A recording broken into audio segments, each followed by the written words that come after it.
Hi everyone, आपका मेरे इस चैनल पे तहे दिल से स्वागत है। आज हम वन टू फैक्टर का केस थर्ड देखने वाले हैं।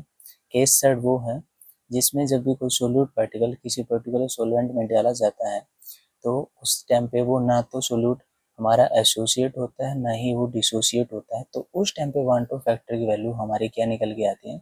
वन निकल के आती है, यानी क्योंकि वो ना तो एसोसिएट हुआ ना डिसोसिएट हुआ, तो वन टू फैक्टर की वैल्यू क्या हो जाएगी? हमारी वन हो जाएगी।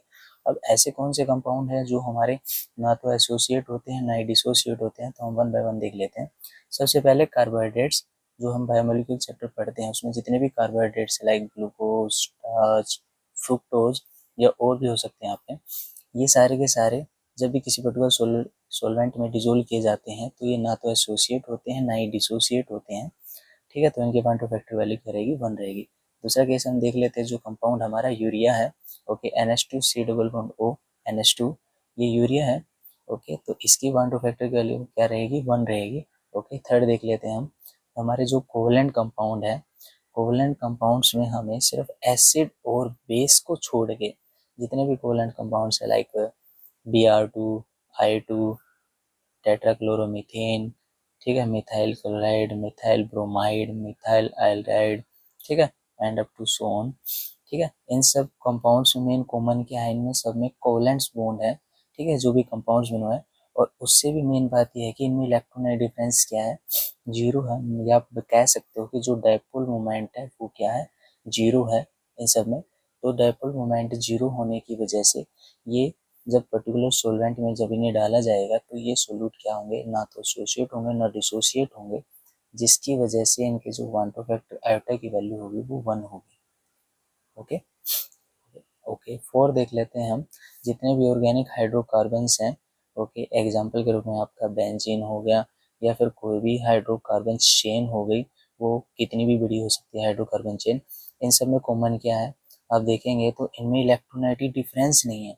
इलेक्ट्रोनेगेटिव डिफरेंस नहीं है, जिसकी वजह से आपका, अगर मैं बोलूँ इलेक्ट्रोनेगेटिव डिफरेंस क्या है, जीरो है, जिसकी वजह से ये जब सोलवेंट में जाएंगे, ये पर्टिकुलर सोलवेंट में जाएंगे तो वहाँ पे ना तो ये एसोसिएट होंगे ना डिसोसिएट, तो वन टू फैक्टर की वैल्यू क्या हो जाएगी यहाँ पे? उस पर्टिकुलर कंपाउंड के लिए वन हो जाएगी। ठीक है, ओके, तो ये हमने कुछ चार टाइप के हमने देखे हैं कंपाउंड, इनमें आपको ही ध्यान रखना है बस, तो इससे आपका वो पर्टिकुलर आईटी की वैल्यू निकल के आ जाएगी आपको। अगर अब एक क्वेश्चन करके देख लेते हैं हम। For which of the following solute the van't Hoff factor is equal to one? आपको चार ऑप्शन दे रखे हैं, उनमें कंपाउंड्स दे रखे हैं। उन कंपाउंड्स में आपको क्या करना है कि ऐसा कौन सा कंपाउंड है जिसके वन टू फैक्टर की वैल्यू वन निकल के आएगी।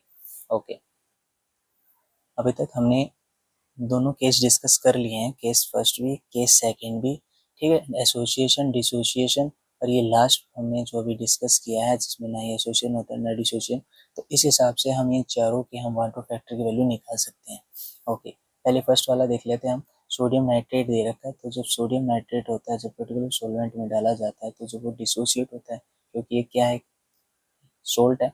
ओके, सोडियम नाइट्रेट जब टूटेगा तो ब्रेक डाउन होगा, तो इसके एक मोल से, पर्टिकुलर एक मोल से, तो कितने मोल आयंस हमारे ये गिवन देगा? तो हम देख लेते हैं, Na+ का एक मोल देगा हमें, ऐसे ही नाइट्रेट का एक मोल देगा। तो ओवरऑल हमारे कितने मोल्स मिले हमें? आयंस दो मोल मिले, तो ओवरऑल आइटा की वैल्यू कितनी आ जाएगी? दो आ जाएगी इसके लिए। ठीक है, ओके, ऐसे ही यूरिया के लिए देख लेते हैं।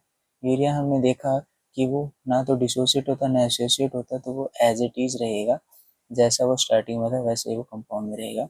तो इसके वन टू फैक्टर की वैल्यू क्या हो जाएगी? वन हो जाएगी। ओके, ऐसे ही नेक्स्ट देख लेते हैं हमारा सी ऑप्शन।